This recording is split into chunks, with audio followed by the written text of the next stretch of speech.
né, uns com os outros, cuidamos uns dos outros. Isso é o papel da igreja.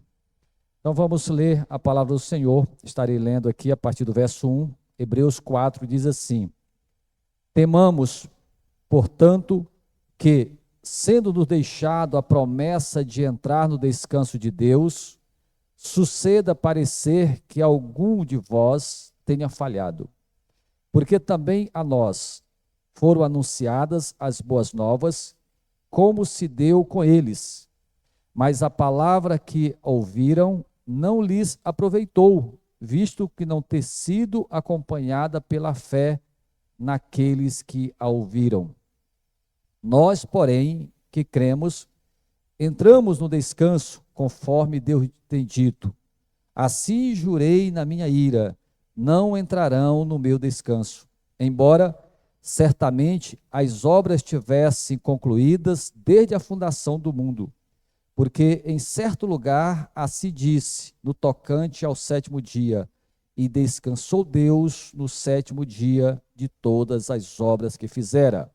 E novamente, no mesmo lugar, não entrarão no meu descanso, visto, portanto, que resta entrarem alguns nele e que, por causa da desobediência, não entraram aqueles aos quais anteriormente foram anunciadas as boas novas. De novo, determina certo dia, hoje, falando por Davi, muito tempo depois, segundo antes lhe fora declarado, hoje, se ouvires a sua voz, não endureçais o vosso coração. Ora, se Josué lhe houvesse dado descanso, não falaria posteriormente a respeito de outro dia. Portanto, resta um repouso para o povo de Deus, porque aquele que entrou no descanso de Deus, também ele mesmo descansou de suas obras, como Deus das suas. Esforcemo-nos, pois, por entrar naquele descanso, a fim de que ninguém caia, segundo o mesmo exemplo de desobediência. Porque a palavra de Deus é viva e eficaz. É mais cortante do que qualquer espada de dois gumes e penetra até o ponto de dividir alma e espírito, juntas e medulas, e é apta para discernir os pensamentos e propósitos do coração. E não há criatura que não seja manifestada na sua presença. Pelo contrário, todas as coisas estão descobertas e patentes aos olhos daquele a quem temos de prestar conta. Vamos orar mais uma vez. Pai, agradecemos a Ti, Senhor, pela graça de podermos estar na Tua casa, de podermos, ó Deus, meditar na Tua palavra, depois desse momento precioso, ó Deus, de oração. Que o Senhor venha, ó Deus, edificar a Tua igreja, sustentar a Tua igreja e renovar, ó Deus, a nossa fé, o nosso ânimo para continuarmos, ó Deus, na caminhada ao qual o Senhor tem proposto para cada um de nós. Pedimos a Tua bênção, me usa mais uma vez, em nome de Jesus. Amém. Irmãos, o capítulo 4 começa com uma palavra, né? Temamos. Nós já estudamos já o capítulo 1, capítulo 2 e 3, e nós vimos aí no capítulo 2 o perigo da negligência. E aí ele vai mostrando no capítulo 2, né, que aqueles que negligenciaram perderam e perdem. Todos aqueles que negligenciam a palavra de Deus não aproveitam a graça de viver na dependência dessa palavra, perdem a graça de desfrutar da comunhão com Deus, de estar realmente cada dia na dependência de Deus, por causa da negligência. E nós vimos aí esse perigo. O outro perigo que nós vimos aí no capítulo 3 foi o perigo da desobediência. Primeiro, negligência, e o outro perigo foi da desobediência. Negligenciar a palavra de Deus e desobedecer a palavra de Deus são perigos que ocorreram no passado, que ocorrem no presente e vai continuar acontecendo para todos aqueles que não dão valor à palavra de Deus. E aqui o escritor, agora, quando ele entra no capítulo 4, ele vai falar sobre o descanso. E é justamente aqueles que não negligenciam, aqueles que não duvidam, é que vão desfrutar desse descanso. E o interessante é que esse descanso que ele vai falar aqui, que nós vamos perceber aqui no estudo, não é um descanso, é um descanso futuro, mas que nós já temos o privilégio de podermos descansar, um pouquinho desse descanso já aqui nos nossos dias. Porque o próprio Deus, ele já vai agindo na nossa vida e trazendo a nós esse entendimento de podermos confiar nele, descansar nele e viver para ele. O estudo de hoje, né, que nós temos aqui, o descanso de Deus, né, e aí começa justamente falando sobre o perigo da negligência e da incredulidade. Os que desfrutam do evangelho devem manter um santo temor, porque o juízo divino, ele inspira temor, até mesmo medo, né? Vai haver um julgamento, vem o juízo de Deus sobre aqueles que são rebeldes, sobre aqueles que negligenciam a palavra de Deus. Então o escritor, ele começa justamente dizendo, temamos, né? Não negligencie. Aí ele continua no versículo 1, portanto, que sendo-nos deixado a promessa de entrar no descanso de Deus, né, suceda parecer que alguns de vós tenham falhado. Então, o perigo de não temer, o perigo da negligência é justamente deixar de crer ou negligenciar a promessa do descanso.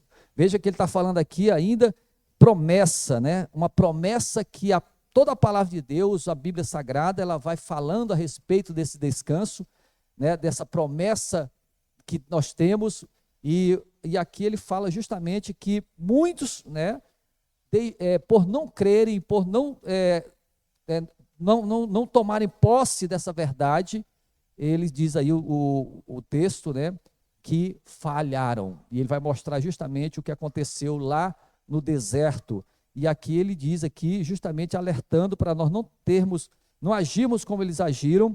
Por quê? Porque ele diz, porque alguns podem falhar, né, de não temer e não tomar posse dessa promessa. Então, primeiro nós precisamos saber que o Evangelho, ele traz a nós essa graça de entendermos que há uma promessa, e essa promessa é de descanso, essa promessa é de descanso. Temos uma promessa anunciada a nós com muito mais clareza do que lá no passado, e é o que ele vai falar aí no versículo 2, porque também a nós foram anunciadas as boas novas, como se deu a eles.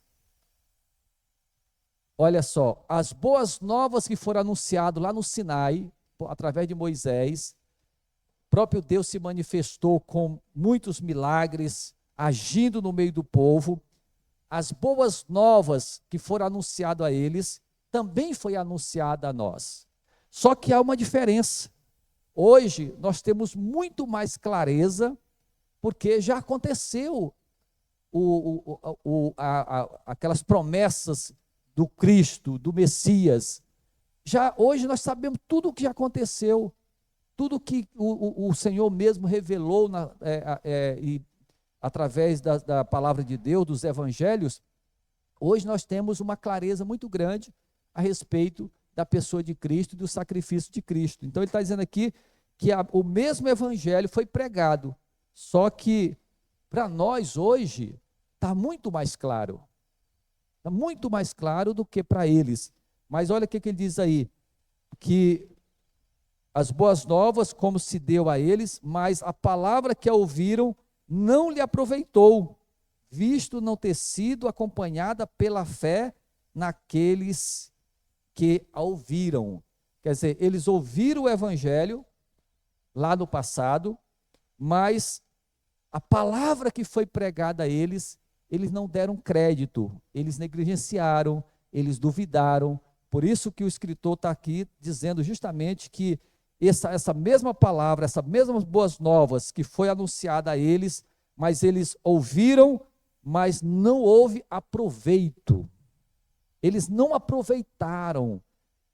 Querido, se você analisar o que Deus fez com aquele povo, ao tirar aquele povo do Egito, ao levar eles ali através de tantos milagres, e aquele povo endurecer o coração diante de tudo o que aconteceu, o que eles fizeram? Eles perderam, eles deixaram de aproveitar as boas novas que foram anunciadas por causa da dureza do coração, e o texto, a palavra de Deus está dizendo aí, porque eles duvidaram, porque não foi acompanhada pela fé, né? A fé deles não foi suficiente para eles crerem que aquele Deus que estava operando, que aquele Deus que estava agindo, ia levar eles para uma terra ao qual Deus tinha prometido. E a gente vê isso justamente quando os espias, né, Josué mandou os espias espiar a terra, aliás, Moisés, e quando eles voltaram, apenas 2 acreditaram que eles iam tomar posse daquela terra. Os 10 se rebelaram, levaram o povo para a rebeldia. Por quê? Porque duvidaram da promessa.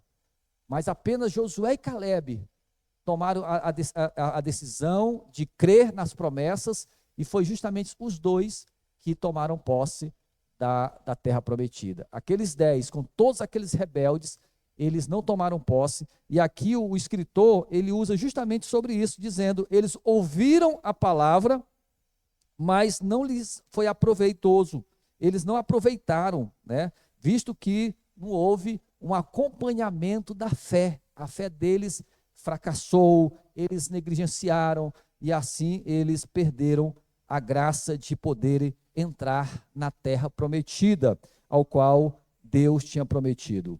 Os benefícios do evangelho são para os que têm fé. Muitos já ouviram, mas não aproveitaram. A fé é a vida da palavra. Mesmo o pregador crendo e anunciando com fé, contudo, se os ouvintes não ouvirem, não tiverem fé, não vão aproveitar a mensagem. E essa é uma grande verdade.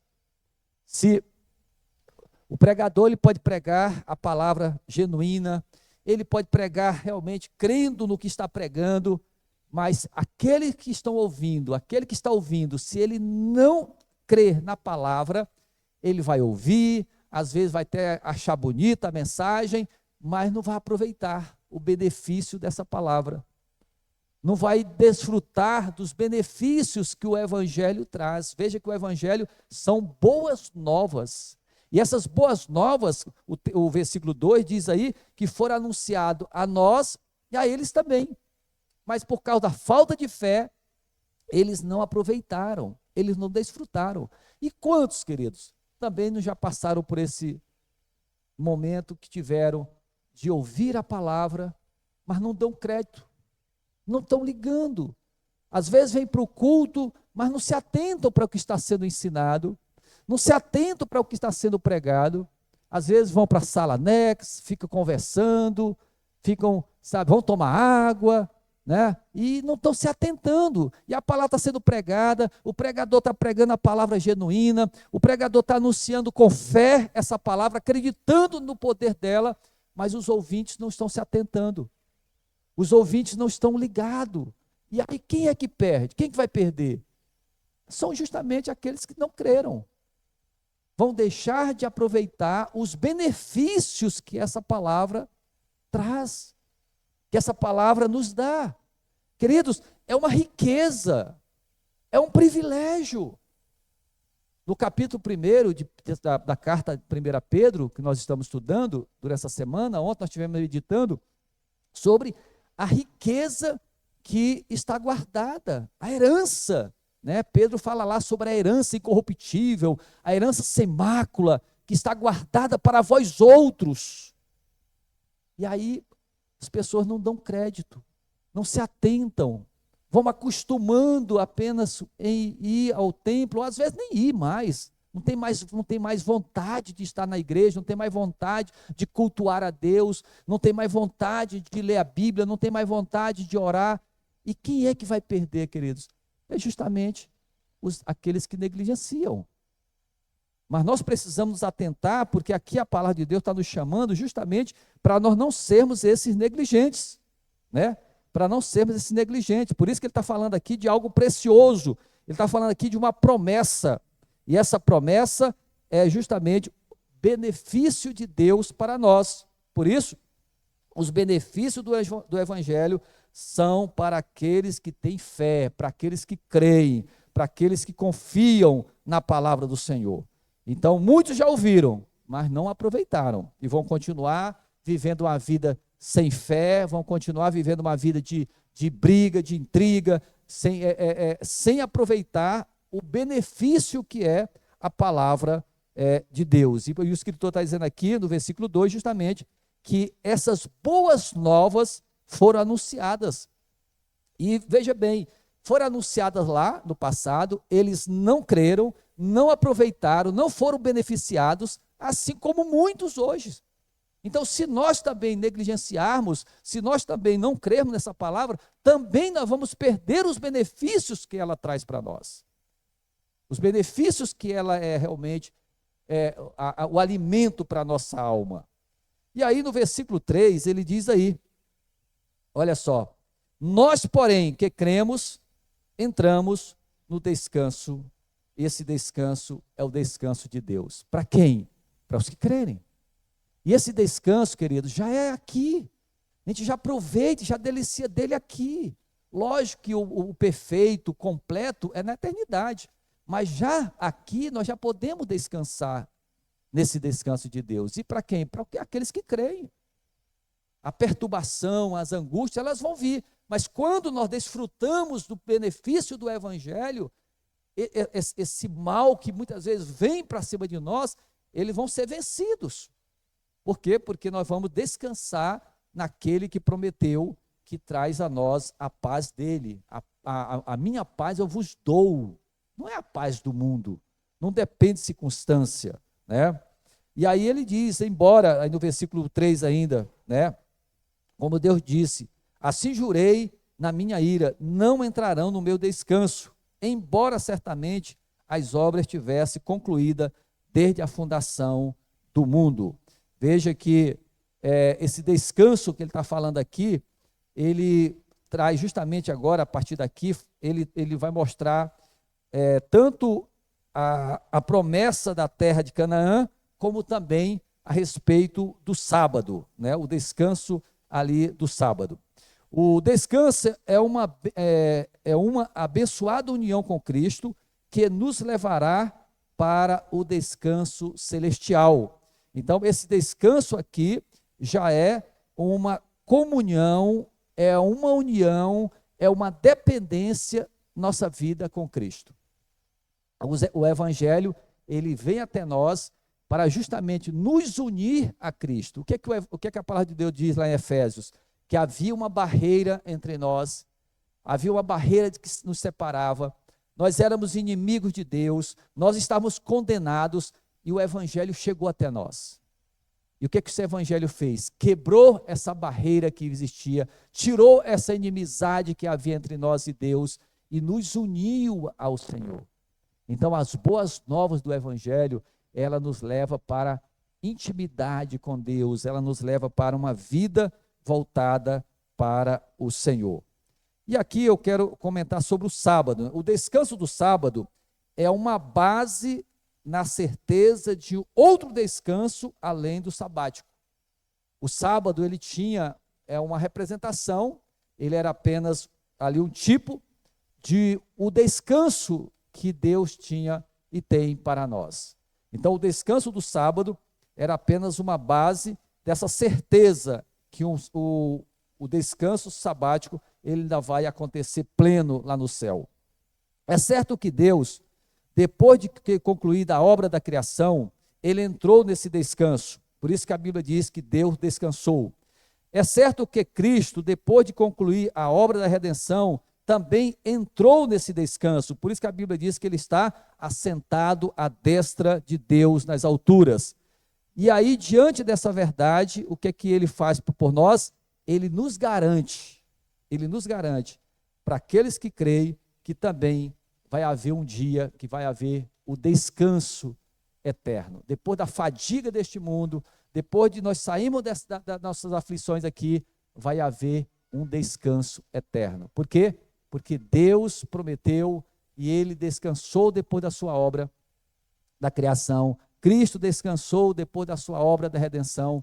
E nós, depois dessa obra, dessa labuta aqui, nós iremos descansar com o Senhor. Queridos, é isso que conforta os corações quando nós somos abatidos diante de uma separação, quando nós perdemos uma pessoa tão amada, tão querida, que foi o que aconteceu conosco essa semana. Saber que aquela pessoa que nós amamos tanto, que convivemos ali com amor tão profundo, saber que ela descansou, que ela foi para o descanso celestial.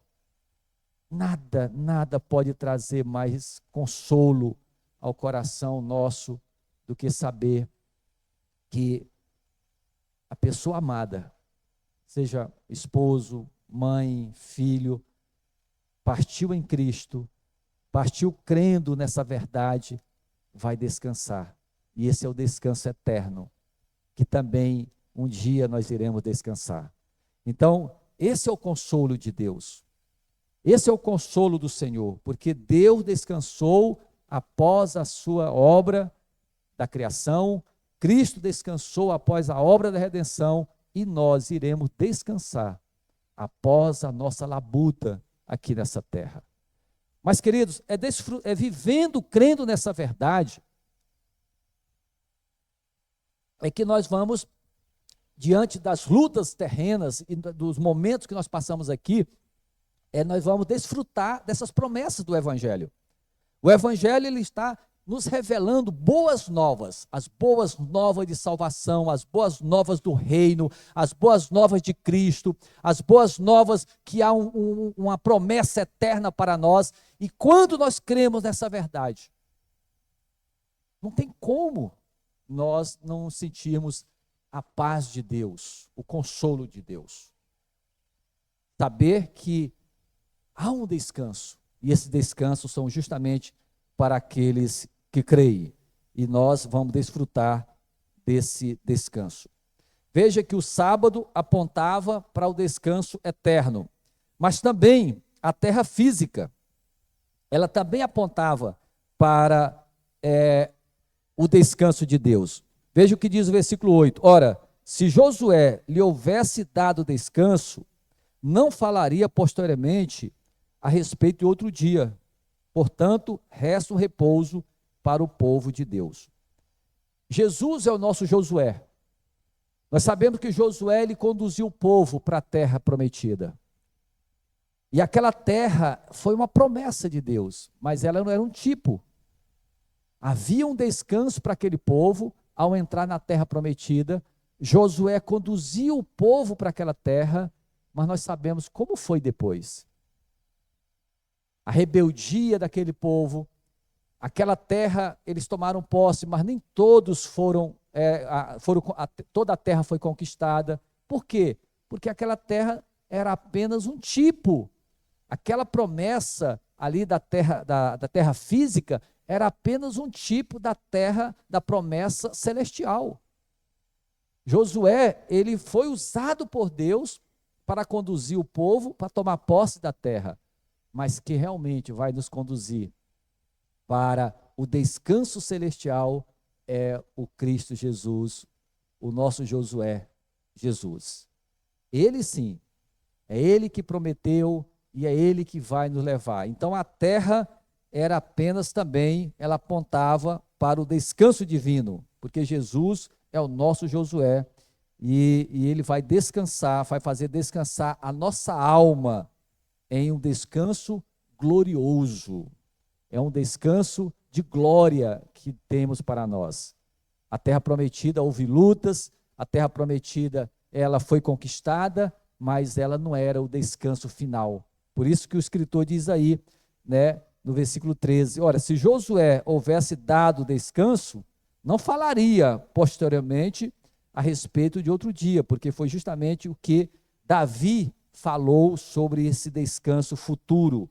né? Então, Josué foi apenas ali um tipo de Cristo, né? Assim também como foi a terra prometida. E aí nós encontramos aí, agora, no versículo 11, dizendo o seguinte: esforcemo-nos, pois, por entrar naquele descanso, a fim de que ninguém caia segundo o mesmo exemplo de desobediência.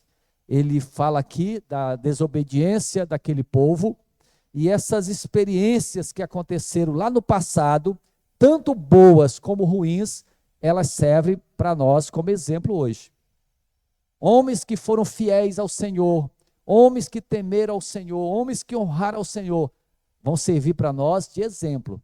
Exemplo para nós fazermos a mesma coisa que eles fizeram, amar o mesmo Deus que eles amaram, honrar o mesmo Deus que eles honraram, mas também os fracassos deles, as descrenças deles, a falta de fé deles, tem que servir também de exemplo para nós não seguirmos aquilo que foi mal, aquilo que Deus condenou, aquilo que foi rebeldia contra Deus. Nós precisamos ter cuidado com isso.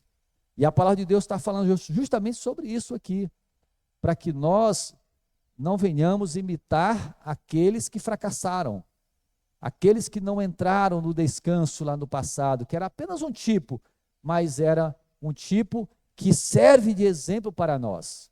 Porque o escritor está aqui chamando, justamente dizendo, olha, o mesmo exemplo de desobediência, que foi o caso deles lá, né? Eles não entraram no descanso por causa dessa desobediência, ele está falando, serve de exemplo para nós hoje. E veja que ele está falando, escrevendo essa carta lá para os hebreus da época, mas também para nós hoje, por isso que está aqui no cano sagrado, né? Ele falando aqui sobre o esforçar, né? Se dedique, né? Para poder aproveitar esse descanso. Veja que ele está dizendo, esforcemo-nos, pois, para entrar naquele descanso, nesse descanso de Deus. E é como eu falei, já agora, queridos, nós temos que nos esforçar, nós temos que nos dedicar a buscar o Senhor, a orar mais, a estudar mais a palavra de Deus, a estarmos em comunhão com o Senhor. O que tem acontecido é que as pessoas estão se afastando do Evangelho, se afastando dos cultos, se afastando do louvor, e aí querem desfrutar dos benefícios. Não tem como nós desfrutarmos dos benefícios do Evangelho longe do Evangelho. Não tem como nós desfrutarmos dos benefícios das boas novas sem obediência a essas boas novas. Então, queremos os benefícios, precisamos sermos obedientes. Essa é o ensino da palavra de Deus. Os rebeldes, eles vão continuar perdendo esses benefícios, mas aqueles que temem ao Senhor, aqueles que se esforçam, vão aproveitar cada dia dessa bênção que é o descanso de Deus. E aí o versículo 12, ele fala aqui sobre a palavra, né? A palavra de Deus, olha o que diz o versículo 12, porque a palavra de Deus é viva e eficaz. A palavra de Deus, ela é viva porque ela é de um Deus vivo e é para trazer vida a nossas vidas. A palavra de Deus, quando ela é negligenciada, a gente percebe que as pessoas passam a acreditar em algo que não tem vida. Eu estava ouvindo uns áudios que minha irmã estava colocando, pessoas que não conhecem o Evangelho, e mandando mensagem para a minha irmã, e eu estava ouvindo, e aí você ouve umas coisas assim que não tem nada a ver com a palavra de Deus. Tipo, olha, agora a família agora tem uma intercessora, né, diante do Pai. Onde é que a Bíblia fala sobre isso? Que um morto vai interceder por alguém? Outros dizem assim, ela realmente, a sua mãe foi para o céu porque ela merecia. Que merecimento? Qual ser humano que tem merecimento? É pela graça, é pela fé em Cristo, é pela graça salvadora de Cristo. Nós somos justificados por Cristo, não é por obras. Aí você vai vendo pessoas falando assim umas coisas que não tem nada a ver com a palavra de Deus. e crendo nisso, e vivendo assim, e vão partir deste mundo crendo nessa mentira, nesse engano, que vão chegar diante do Senhor com méritos. Não, os méritos são de Cristo. A palavra de Deus, ela é eficaz, ela é viva, e ela traz vida a nós. Por quê? Porque nós vamos viver na dependência de Cristo, crendo em Cristo, e não nos nossos esforços. E uma pessoa que crê assim, queridos, é uma pessoa vazia. Não tem como uma pessoa que crê que os méritos dela vai levar ela para o céu, crê que uma pessoa que morreu vai ser intercessora. Isso não existe. A palavra de Deus, ela é viva, ela é eficaz, por quê? Porque ela traz vida às nossas vidas. E olha o que ele diz aí, e é mais cortante do que qualquer espada de 2 gumes, e penetra até o ponto de dividir alma e espírito, juntas e medulas, e é apta para discernir os pensamentos e propósitos do coração. Ela é apta, ela penetra no mais profundo, e ela revela o que está no coração, joga para fora o lixo, joga para fora tudo aquilo que não vale a pena viver. Pois não, Manuel? Isso é uma linguagem, é só uma linguagem que ele usa, né? Tá? É só para dizer o tanto que a palavra de Deus ela é poderosa, ela penetra onde nada penetra, ela divide até o indivisível, né? A palavra de Deus ela tem esse poder de trazer à tona tudo o que está, até mesmo aquilo que não pode ser dividido, ela divide, ela penetra no mais profundo. E aí depois ele conclui dizendo, e não há criatura que não seja manifestada na sua presença. Né? Tudo está patente aos olhos do Senhor, tudo está claro aos olhos do Senhor. As pessoas às vezes fazem nas ocultas, as pessoas fazem nas madrugadas, as pessoas praticam o mal, achando que ninguém está vendo, mas tudo está à vista daquele que é o Criador de todas as coisas, porque Ele é o Todo-Poderoso, o Salvador, o Redentor, o Criador de todas as coisas, é o nosso Salvador Jesus Cristo. E ele diz, pelo contrário, todas as coisas estão descobertas e patentes aos olhos daquele a quem temos de prestar contas. Olha só a frase final, temos de prestar contas. Então, queridos, tudo que nós praticamos, tudo que nós fazemos, um dia nós vamos prestar contas, né? Mas não para condenação, porque Cristo já pagou o preço, né? Então, por isso nós precisamos desfrutar dessa graça salvadora, porque a Bíblia diz que não há condenação para aqueles que estão em Cristo Jesus, mas nós precisamos nos atentar que estilo de vida nós estamos vivendo, como nós estamos tratando essa graça que é o Evangelho, como é que nós estamos desfrutando ou não desses benefícios do Evangelho. Fazendo de qualquer jeito, vivendo de qualquer jeito? Não. Nós precisamos ter cuidado, porque é algo tão precioso, algo tão glorioso que Deus nos deu, que nós não podemos sermos negligentes e jamais deixarmos de crer nessas verdades. E quando nós não atentamos para obedecer, nós estamos sendo negligentes. E quando nós não estamos em obediência, nós estamos também sendo rebeldes. E a palavra de Deus está aqui falando a respeito desse descanso eterno que está aguardado para nós, que está guardado para nós, que é a esperança da glória, mas já podemos desfrutar dele aqui. Essa paz do Senhor, ela já pode ser desfrutada aqui. Então a palavra de Deus é viva e eficaz. Ela convence, converte, conforta, ressuscita os mortos, quebra o reino de Satanás e estabelece o reino de Cristo sobre as suas ruínas. Então veja que a palavra de Deus, por ela ser poderosa, ela ressuscita os mortos através do seu poder, ela conforta, ela converte, ela convence e ela é aquela que destrói o trono de Satanás e através das ruínas do trono de Satanás, o próprio Cristo estabelece o seu reino, A palavra de Deus corta a rebeldia e a inimizade contra o Criador. ela expõe tudo que está em oculto, tudo aquilo que está escondido no coração, e ninguém está escondido ou mesmo sem ser visto pelo próprio Cristo. E diante de todas essas verdades, queridos, o que é que nós podemos aprender e colocar em prática? Que o descanso de Deus é uma realidade para nós que cremos. Essa é uma grande verdade. O descanso de Deus é para nós que cremos. E mesmo diante de um quadro como vocês acompanharam,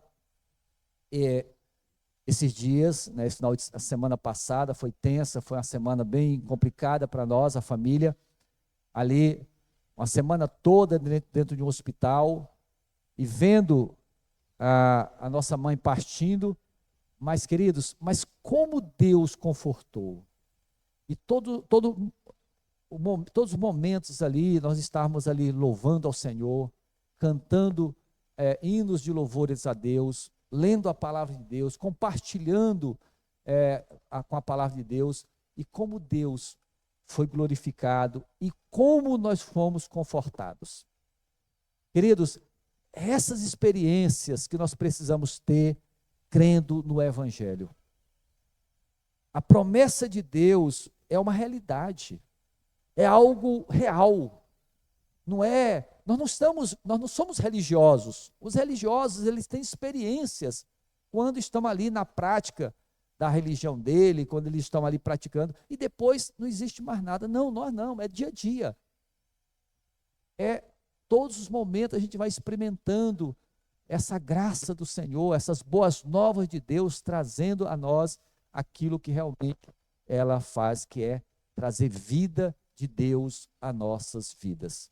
A vida de Deus em nós, né? Então, o descanso de Deus é uma realidade para todos nós que cremos.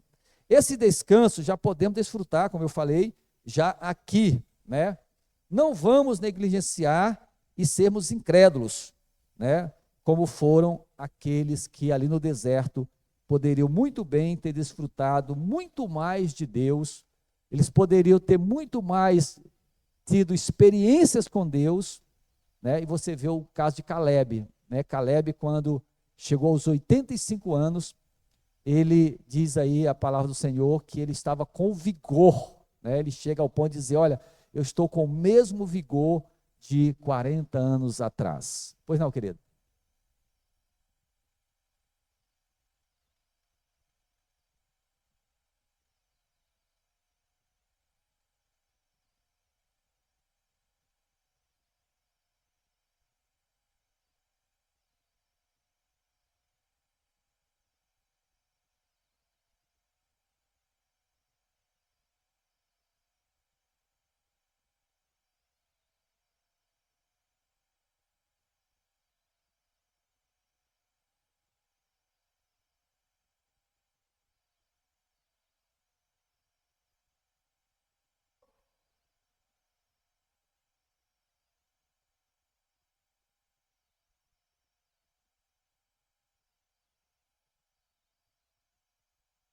Às vezes as pessoas usam esse texto, né, para criar, né, essa divisão aí, que o corpo existe, né, mas a palavra de Deus ela está só mostrando que realmente há esse poder da palavra de Deus, né, só mostrando a profundidade que ela é, né, certo?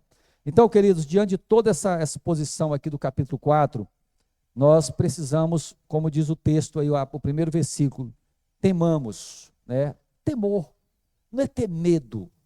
O temor é honrar a Deus, é honrar a palavra, é viver essa palavra desfrutando da alegria que ela traz a nós, o gozo que ela traz à nossa vida, ao nosso lar.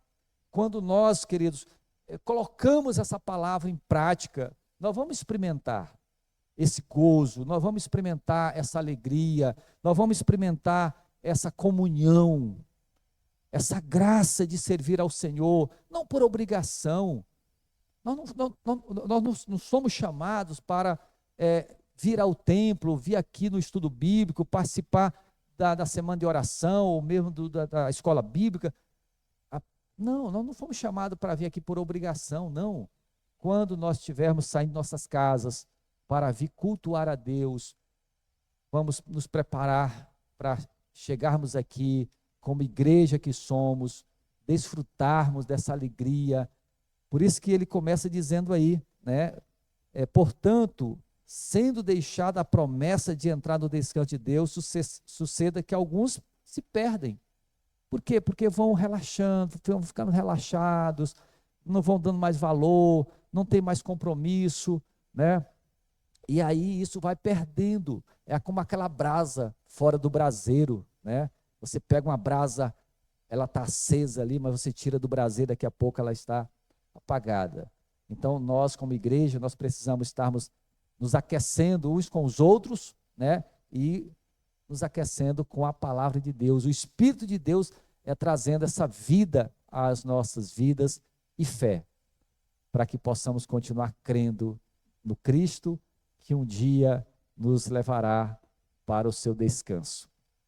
Deus descansou da sua obra, Cristo descansou da sua obra redentora, e um dia nós também iremos descansar, porque é promessa dele.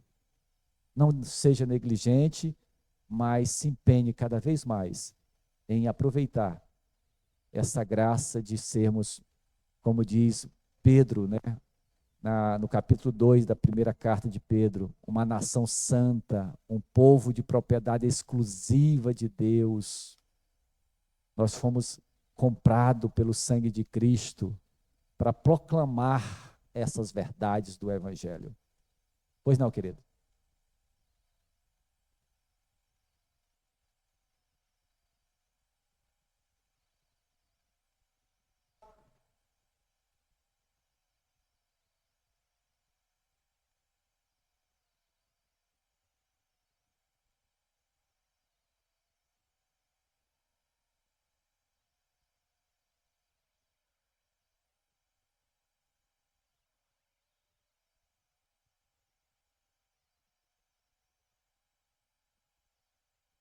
Estavam mudando, né? O presbítero está falando sobre os Gálatas, né? Que estavam mudando o Evangelho, deixando de crer no sacrifício de Cristo. Irmão, não tem coisa mais gratificante do que você saber, né, que Cristo já fez toda a obra, né?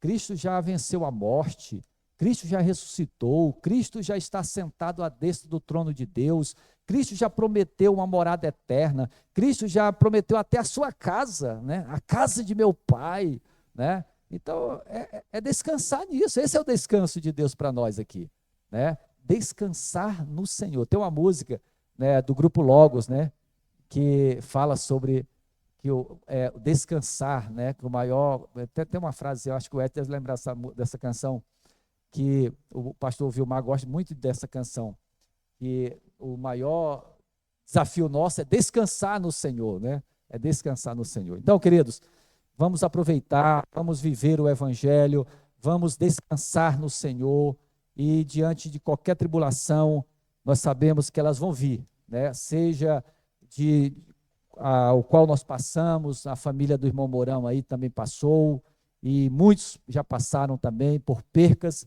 mas o descanso de Deus, ele é real. Ele é real. Senhor, nós te agradecemos, Pai, pela tua bondade, pelas tuas misericórdias. Obrigado, Deus, porque sabemos, ó Deus, que nós teremos um descanso eterno. Mas já podemos, ó Deus, desfrutarmos, ó Deus, dele aqui, em sabermos, ó Deus, que nós fomos justificados, não por méritos, não porque somos bons, mas porque Cristo nos amou de tal maneira que veio a este mundo e pagou um preço de sangue, que derramou o seu sangue na cruz por nós. E hoje, ó Deus, nós podemos louvar e bendizer o nome do Senhor, pela graça da salvação, pela graça do descanso e o descanso eterno, que está reservado para nós. Abençoa a tua igreja, nos leva em paz e nos dê, ó Deus, uma boa noite, em nome de Jesus. Amém. Deus abençoe. Quero agradecer a presença de todos que vieram.